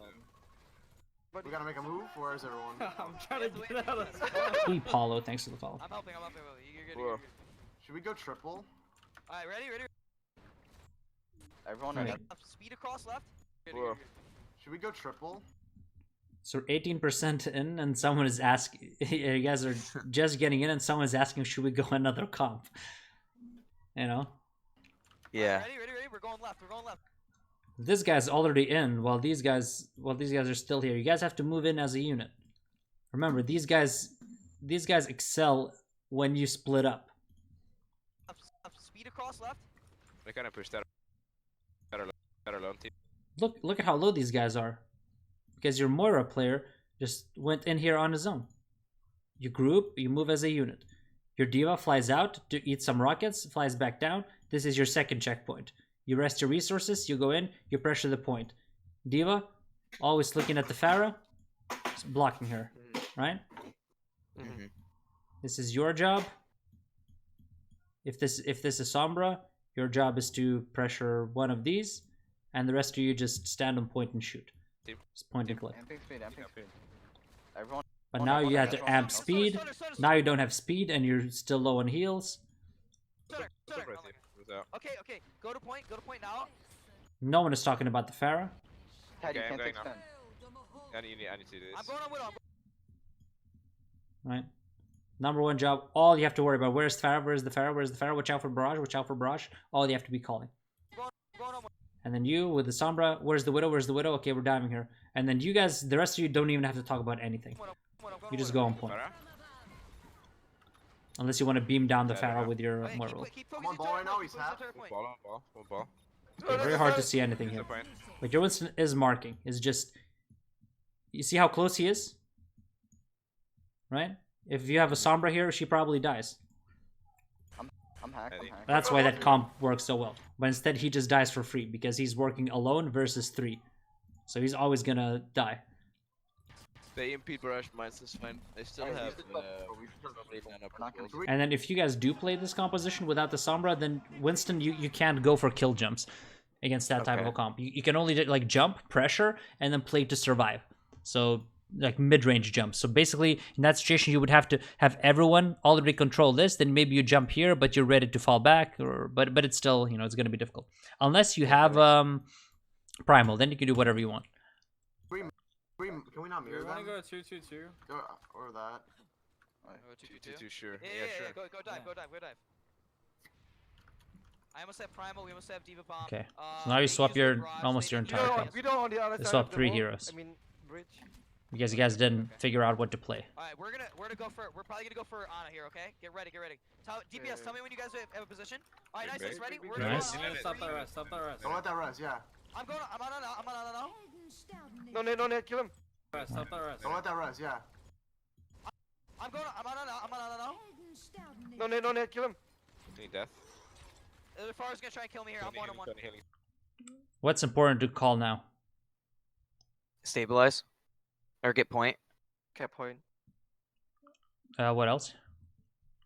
I think we should go on the Sombra here. Because she just used Translocator in a close spot. Not necessary, but what is very important to communicate when the enemy team is playing a Mercy, especially when it's a Mercy who's Valking. Oh, stop res? Yeah, like who's gonna hold res? Like, Yeah. make sure we hold res. Because if you guys go point, she reses, you know, maybe they can still win. She would res an Ana who would have nano. Maybe you guys go point, Hammond contests it, you guys get him low, but she gets res, she nanos the Hammond, that buys enough time, the spawners come back, and you guys lose the fight, right? So you've created a very good scenario for yourselves here, but it's important that she doesn't get res up. Okay. Don't worry about me. Focus on the Sonos. And don't play areas where you can get booped. You already had a lot of room created for you to cross here. Anytime you play against Pharah, anytime you play against Hammond, play under roofs, play under cover, where one, Hammond can't slam and one-shot you, and it's much harder for her to either boop or shoot you. So just use cover. Play inside that house or play on point, but like they should never be able to equalize like this. And let's see if this Mercy reses. Yeah, she reses for free. See? And then Lucio, I don't know where you die. Summon no Translocator. Mercy's rising. Wait. Don't worry about me. Focus on Was Lucio the guy who just said that I think we should push the Sombra? Yeah. Okay. I didn't communicate that at all though when I pushed her. Okay, that figures that you're the one who called that. I yeah. got out of position because of that. Yeah. So what you have to understand with this composition, because you guys were like, well, we end up on different sides of the map. Well, you have to understand that to get to this point, you guys, all of your teammates had to use their mobility cooldowns, right? They don't have bubbles. You're low on matrix. Neither of these guys have shifts. And you guys have gotten 2 kills, and you're controlling this. You forced these guys back. So now just get the point. Like you're in no rush. Get this position, and you're good. And protect the rest. That's all. That's all you have to do. Just protect your lead. Kaz Juice has gifted a sub to standard. Well, no wait. To standard? And okay, there we go. And absolutely has subscribed with a Twitch Prime. Thank you for the subscriptions. We have a clap, and yeah, welcome to Mineral Miners. But yeah, you get what I mean. Like you have to, as Lucy, you have to really pay attention to your tanks. You have to understand that you can't run from one side of the map to the other. You have to think about where they can go and not going in front of them, right? Especially when she can get pocketed. Like this is like she still has a mega. She still has 2 people who can help her. Mercy is Valking, so she can easily save her. Like actually, you guys push even if the rest of your team did this with you, you're putting your team at much higher of a risk because again, she can boop you here. You know, you've already gotten through the most dangerous stage on your side, which is the bridge. So you don't want to take that risk anymore. And also, you have to think about your Ana. Like your Ana gets booped, but you also have to consider you get your tanks in, and then you have to be somewhere like sort of in a position where you can help them, but you can also help your Ana. Especially when they're playing a composition like this with 3 DPS and Hammond, your Ana might need a lot of help. Don't worry about me. Focus on the Sonos. Boy. He doesn't have any help. Summon no Translocator. Mercy's rising. Not blocking res, chasing solo, not leaving the bridge. You guys have no. So mistakes everywhere, all the positions. Great. Whoever touches, we can kill. I go hack. Yeah, I'm bubbling. You can stay inside bubble. And again, you know what I said. She spawned. I haven't actually watched this VOD, but it's just so obvious what's gonna happen, right? Like she's gonna spawn. She's gonna get the nano. That's gonna buy enough time, and you guys don't quite cap it, and you guys end up losing it. You know, I'm gonna try with the robot for now. it's just very predictable how it all plays out. But the biggest reason, like, you guys only have one fight at this, right? In the entire round, you used one ultimate. So your number one issue is you guys don't know what you're playing against DPS. Right? And if you just went Sombra floats, you probably smack them. Like, even if they lose and they go goats for the retake, you can win a fight, then you can swap into it. You have a much better chance. You also should win the neutral fight. Unless they fake you, unless they do what, you know, if you guys watch Curry Shot's video, like they could come out like this, you guys come out and you see, oh, they have DPS, go back and swap to Sombra floats, they go back at the same time and swap to Rhine goats, and then come back, and then you guys lose the first fight. You know, that could happen as well. Like that's why, like, on Control, because you have so few fights, and first fight is so important, and retake compositions are so important, and swapping at the right time is so important. You can see all of that manifesting itself in everything that we discussed, right? I'm back. You guys gotta touch next. There's nobody to touch. It's over. Touch. And it's over, right? Oh, big EMP. Okay. So yeah, I mean that covers most of it. Do you guys have any more questions before we finish the session?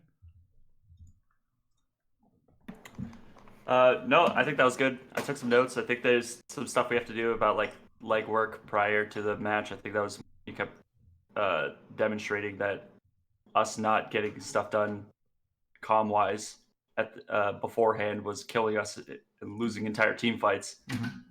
So it's funny because you never really relate the two until you see it, you know, pointed out, and you're like, this leads to this, it leads to sometimes entire maps being lost. So.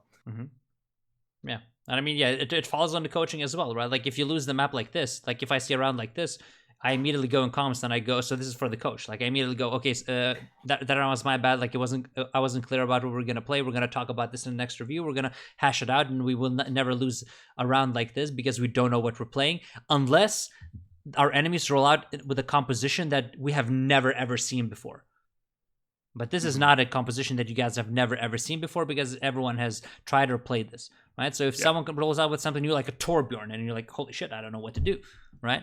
Like, you know, the first the Frying game in Owl, when they rolled out with a Torbjorn, we had never seen that. Like our guys had never seen that. They had no clue what to do against it, and we lost. But that's because like we were prepared against sort of everything except for that. Like we had never seen the Torbjorn, and like thought about how to play against it and what we needed to swap. So, you know, good on them, like throwing out a little bit of a wrinkle. Same thing as you said, sometimes going with that Shanghai comp can surprise opponents as long as you understand its limitations. You know exactly how you play, how you position yourself, and you know exactly when to swap. Then you can potentially make it work. But, you know, because of the surprise factor, because maybe the other team, especially at the lower tiers, won't have done the research. They won't know. They won't have prepped their guys how to play against other compositions. They will only have talked about how to play against goats most likely, or how to play against DPS. You know, we go Sombra Moira floats, or we go goats. Those are only two compositions we know. Boom, you roll out with that Farah goats composition. They're like, well, what do? I guess we still play goats. How do we play it? How does our playstyle change? And then they might just fall over and lose like your opponents did here in the previous round. So, yeah. Cool. Awesome. Thank you very much, man. I appreciate it. Yeah, thank you. No problem, guys. Thanks, man. It's really helpful. Thank you. All right, best of luck, everyone. Cheers. Thanks for watching, guys. To keep supporting this type of content and the channel, hit the magical subscribe and like buttons. Also, make sure you hop onto the Mineral Miners Discord to join the community and potentially take advantage of some coaching. You can find the link in the description box down below.